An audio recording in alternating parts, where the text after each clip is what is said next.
මම මේ මූණු පොතේ දැම්ම සටහනක් නේද? දරුවට පළඳවන්නේ අම්මගේ තාත්තගේ තියෙන හරක් ඔලුවම තමයි. පැහැදිලිද? සතුරු පාසල් දරුවේ. ඒ දරුවට ආයුධ දෙනවද? අතට. නෑ. දෙන්නේ නෑ. මොනවද මේ ආයුධ කියන්නේ? පිහි. ඔව්. පොරව, උදැල්ල. දෑකැතිත් තියෙනව නේද? තියෙනවද දෑකැති දැන්? හරි. දැන් ඒව තමයි ඔයාලා දන්න ආයුධ. හැබැයි මේ ළමයි සම්බන්ධව කතා කරනකොට ආයුධ කියලා කියන්නේ ඕ විතරක් නෙමෙයි. මොනවද ආයුධ කියන්නේ? ඔව් තුවක්කු කොහොමත් ආයුධ තමයි. ආයුධ කියන්නේ මොනවද? පාවිච්චි කරන්නාට ඒ දේ සම්බන්ධව නිසියාකාර අවබෝධයක් නැති.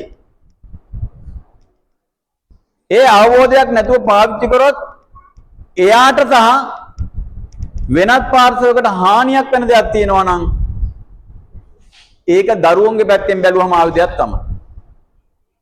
එයාට අවබෝධයක් නැහැ. හැබැයි අවබෝධයක් නැතුව පාවිච්චි කරොත් එයාට එහෙමත් නැත්නම් එයාගෙන් වෙනත් පාර්ශවයකට හානියක් වෙනවා නම් ඒක ආයුධයක්. එතකොට දරුවෙක් අතට අපි වස බෝතලයක් දුන්නොත් ඒකත් ආයුධයක් තමයි. හැබැයි වස බෝතලයක් ආයුධයක් කියලා අපි අනිත් වෙලාවට ගණන් ගන්න නැහැ නේ. ඇයි ඒක පාවිච්චි කරන ක්‍රමවේදය දන්නවද? ඒකෙන් වෙන්නේ මොකක්ද කියලා දන්නවද? මේක තියෙන්නේ අහවල් කුමිනාශක අහවල් වල්නාශක වලට භාවිත කරන්න කියලා එයා දන්නවද? නෑ. එක්ක එයා හානියක් කරගන්නවා නැත්නම් තව කෙනෙකුට හානියක් කරගන්නවා. කැපෙන මොන හරි ආයුධයක් දුන්නත් එහෙමයි. නේද? එතකොට දරුවා කියන්නේ අවුරුදු 18ට අඩුනේ. එතකොට අවුරුදු 18ට අඩු අයට ඒ කාල සීමාවල් ඇතුළත සමහර දේවල් එයා පාවිච්චි කරන්න දන්නේ නැති අවබෝධයක් නැත්තම් ඒකෙන් එයා හානියක් කරගන්නව නම් තව කෙනෙකුට හානියක් කරනවා නම් ඒ දෙන සියලුම දේවල් ආයුධ තමයි. ආයුධ තමයි. මොනවද ඒ ආයුධ? දැන් අපි බලමු පහුගිය දවසක රියානතුරක් වුණා. මීගමුවේ. බැලුවද වීඩියෝ එක? ඔව්. එතකොට එතන නම් මං හිතන්නේ තරුණයෝ දෙන්න අවුරුදු 18ට වැඩි. නමුත් ඔය විදිහට බයික් පදින්න අවුරුදු 18න් පස්සේ ඉගෙන ගත්තා වෙන්න බෑ. ඒ දරුවෝ අවුරුදු 13, 14, 15, 16 ඉඳලා ඔය විදිහට බයික් වලට නේද? බයික් පදින්න එහෙම නැත්නම් ඒ දෙයට ඇබ්බැහි වෙලා ඉන්නද? අපි ඒක හරියට දන්නේ නැහැ. ඒ හින්දාම ඒකේ එයාලා අවභාවිතයට ගියේ. බයික් පදින්න ඕනේ. අවුරුදු 18න් පස්සේ ලයිසන් එකක් කරන් බයික් තියෙන පදින්න තමයි. හැබැයි ඒක අවභාවිතයට ගියා. දෙමාපියෝ සමහරට බලාගෙන ඉන්න ඇති. ඒක තේරුම් ගත්තේ නැහැ. එතකොට අවුරුදු 18ට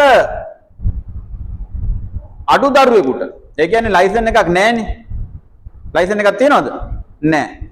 එතකොට එයා ඒක භාවිතා කරන ක්‍රමවේදය දන්නේ නැත්තම් නීතියානුකූල නේද? ක්‍රමවේදයෙන් අයිතියක් ලැබෙන්නේ නැත්තම් එයාට බයික් එකක් දෙනවා නම් ඒක මොකද්ද? ඒකත් ආයුධයක් තමයි. එයා පාවිච්චි කරන ක්‍රමවේදය දන්නේ නැහැ. නේද? බයික් එකක් මොකටද තියෙන්නේ කියලා දන්නේ නැහැ. නීතියානුකූල විදිහට යාට ලයිසන් එකක් නැහැ. නේද? තරුණ ජවයත් එක්ක යෞවනයේ තියෙන ජවයත් එක්ක එයා ඒක අවභාවිත කරන්න. එහෙම ඉන්න කෙනෙකුට බයික් එකක් අරගෙන දෙනවා කියන්නේ චූටි කාලේ ඉන්න දරුවෙකුට පොඩි දරුවෙකුට පිහියක් දුන්නා හා සමානයි. හවුද නැද්ද? සාමාන්‍ය පොඩි දරුවෙකුට පිහියක් දුන්නොත් බොහෝ විට යාට විතරයි හානිය. හැබැයි මේ ආයුධ දුන්නාම එකක් ළමයාට හානියක් අනික තව කාට හරි හානියක්. එහෙනම් මේ ආයුධ කියන්නේ දරුවෝ සම්බන්ධව කතා කරනකොට දරුවාට නොගැලපෙන සහ දරා ගන්න බැරි අවබෝධයක් නැති මොනවා හරි අපි දෙයක් දෙනවා නම් දරුවාට ආයුධයක් දුන්නා හා සමානයි. පැහැදිලි කරලා තවත් කියනවා නම් මිනි පෙට්ටියක් දුන්නා වගේ වැඩක් තමයි. පිළිගන්නවද? ඔව්. දෙමාපියෝ ඔක්කොම ඔළුව අනලා පිළිගත්තට අපි දැනත් අද වෙනකොටත් පාරවල් වල අවුරුදු 15 16 17 ළමයි බයික් පදිනවා. මොකද යාලා ගිහිල්ලා හොරෙන් කොහෙන් හරි බයික් එක අරන්ද මේ පදින්නේ? නෑ ගෙදර තිබ්බ බයික් එක. ගෙදර තිබ්බ බයික් එක. එහෙනම් මේ ඔක්කොම මොනවද? ආයුධ. මම මේ මූණු පොතේ දැම්ම සටහනක් නේද? දරුවට පළඳවන්නේ අම්මගේ තාත්තගේ තියෙන හරක් ඔලුවම තමයි. පැහැදිලිද? දැන් අපි මේ මෙහෙම කියන්න හේතුව දැන් බලන්න බ්‍රියානතුර දෙච්ච අවස්ථාව ඒකේ හරි වැරද්ද අපි දන්නේ නැහැ. ඒක විමර්ශනය කරලා තමයි ඒක තීරණය කරන්නේ. නමුත් ඕනම කෙනෙකුට තේරෙනවා ඒ බයික් එකේ ආපු දෙන්නගේ වේගය කොච්චරද කියලා. කොච්චරයි? තප්පර ගාන. එතකොට කොච්චර වේගයක් තිබුණාද කියලා බලා ගන්න පුළුවන් ඒකේ ඒ මැරිච්ච නේද ජීවිතක්ෂයට පත්වෙච්ච දෙන්නගේ බොඩිස් දෙක දැක්කනවා. ඔයාලගේ දරුවන්ටත් අපි මේ කියන දේ අහන්න නැතුව ඔය විදිහේ බයික් එකක් ඒ කියන්නේ ආයුධයක් අතට දෙනවා නම් මේ දේ බලාපොරොත්තුෙන් ඉන්න. අනේ සාමාන්‍ය පෙළ පාස් වෙන උගේ ආසාව බයික් එකක් කියලා දෙනවා. දරුවාගේ ආසාවල් තියෙන සියලුම දේවල් අරන් දෙන්න බෑ. එයාට හානියක් වෙන දේවල් ප්‍රතික්ෂේප කරලා දරුවාගේ අනාගතයට වැඩදායී දෙයක් තමයි අපි අරන් දෙන්න ඕනේ. එහෙම අරන් දෙන්නකො ලක්ෂ කීයක් ගියත් කමන්නේ. පොළොන්නරු මේ ළඟදී දරුවෙක් නැති වුණා ඒත් වයස අඩු එක්කෙනෙක් බයික් එක ලක්ෂ 35ක් දීලා අරන් දීලා තියෙනවා. බයික් එකත් ඉවරයි දරුවත් ඉවරයි. එහෙම මෝඩ දෙමාපියෝ ඉන්න රටක් මේක. හැමෝම නෙවෙයි. එහෙම දෙමාපියෝ කොටසක් ඉන්නවා. අභිමානය පෙන්වන්න යනවා, සල්ලි තියනවා කියලා පෙන්වන්න යනවා, අන්තිමට දරුවව නැති කරගන්නවා. කැමතිද ඔයාලගේ දරුවෝ මෙහෙම ඉන්නව බලන්න. පාරවල් වල.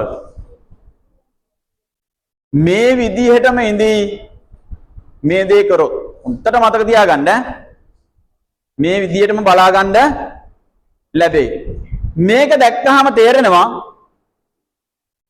වේග සීමාව නැත්තම් ආපු වේගයේ කොච්චරද කියලා ආයෙ තර්ක කරන්න දෙයක් නැහැ. කොහොම කැඩෙනවද නැත්තම්? හරි. එහෙනම් දෙමාපිය විදිහට මේක හොඳට දේශනෙට කලින් මම කියන්නේ හොඳට කල්පනා කරලා දරුවාට මොනවද දෙන්නේ? අපි මේ දෙන්නේ දරුවට ඉදිරි අනාගතයට යහපත් දෙයක්ද නැත්නම් ආයුධයක්ද කියලා හොඳට කල්පනා කරලා බලන්න. මේ බයික් එක සම්බන්ධව කිව්වේ එක සිදුවීමක් විතරයි. තව ඔයාලා දරුවන්ට ඔය වගේ ආයුධ දෙනවා. බයික් එක විතරක් නෙමෙයි.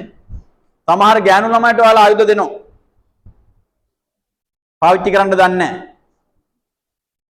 ඒකෙන් මෙයාලා විනාශ වෙලා යනවා. ඉන්න දරුවෝ හරියට හැදුවට වැඩක් නැහැ. ඒ ඉල්ලන ඒවා ආයුධද කියලා බලන්න. ආයුධ නම් දෙන්න එපා. එයාලට ඒක පාවිච්චි කරන්න ඒ ආයුධය ගැන දැනුමක් ආපු දවසට එයාලා අරගෙන පාවිච්චි කරගන්න.